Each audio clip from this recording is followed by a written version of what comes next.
Hey everybody, it's John and Hannah. So you've probably heard of the 5-second rule, and if you have, I you're live not by alone. Exactly. Well, it's not just you. Back in 2003, there was a study that reported that 70% of women, 56% of men surveyed were familiar with the 5-second rule, and that women were more likely than men to eat food that had been dropped on the floor, yet animals. But here's the thing, is 5-second rule, I think that's for like rookies. I'm more of like a 30-second, I think like it 24-hour rule. It depends on the food. If it's like cheese, 5 seconds. If it's a light splash of milk, 3 weeks.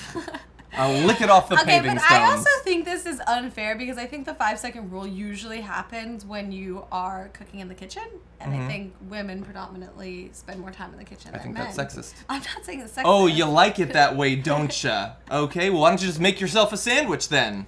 But anyway, so there's this belief that if you drop something and quickly pick it up, it won't have any bacteria on it. There have been a number of different attempts to test this, but one test in particular looked at, depending on how long you left a piece of food on a different type of material, how much of the bacteria transfers over. And so we're going to talk about that right now.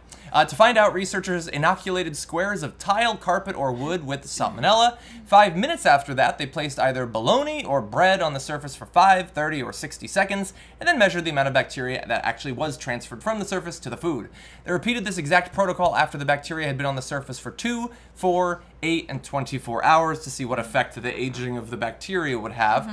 And they found that the amount of bacteria transferred to either kind of food didn't actually depend much on how long the food was in contact with the contaminated surface, whether for a few seconds or for a whole minute, which seems like as long as it could possibly take. But here's what they didn't look at, is they didn't look at what different kinds of food, such as, you know, like a bologna versus a cookie, how much the participants cared. Do you know what I mean? Like, if I drop a piece of bologna and I know it has salmonella, like, it's probably going in the trash. If I drop, like, a really good cookie, there's this peanut butter cookie from this restaurant in Santa Monica that I really like. If that drops on the floor, like, you could put, like, I don't know, put something crazy on it. Like, if you accidentally dropped it and it went partially into the anus of a pig. And then you're like, well, it's pretty good. I'm going to try not to eat the edge, but... But anyway. Are you eating it out of the anus? Well, I don't want to touch it. And then you pull it I'm out. not an animal. I'm not touching it. I'm just going to lick around the anus. Anyway, so the food didn't actually really matter. The time didn't really matter all that much. But how much bacteria was on the surface did definitely matter, and it turns out that the surface also matters. Carpets, for instance, seem to be slightly better places to drop your food than wood or tile, which I find to be surprising. When carpet was inoculated with salmonella, less than 1% of the bacteria was transferred, but when the food was in contact with tile or wood, 48 to 70% was transferred, which is, of course, an absolutely incredible difference. Yeah, that is different. I wonder why. Maybe because it, like, seeps down into the roots of the carpet? Yeah, maybe. Or maybe just spreading on... It's obviously much more surface area on carpet, but it just stays there on the tile, versus the carpet, it's easier to spread. Yeah, that's interesting.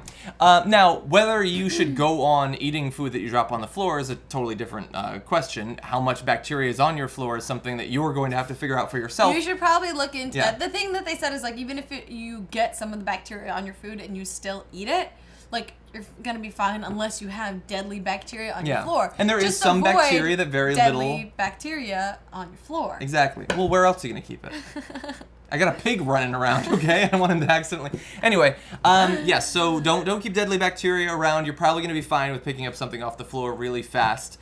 And I do wonder why 56% of men... That's weird. Come on, guys. I guess we didn't need the excuse to eat food off the floor. We don't need a scientific explanation. We're hungry.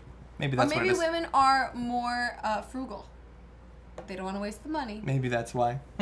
Just Give saying. your explanation and the last disgusting thing you ate out of the orifice of a pig down below in the comments section, and we'll see you in the next video.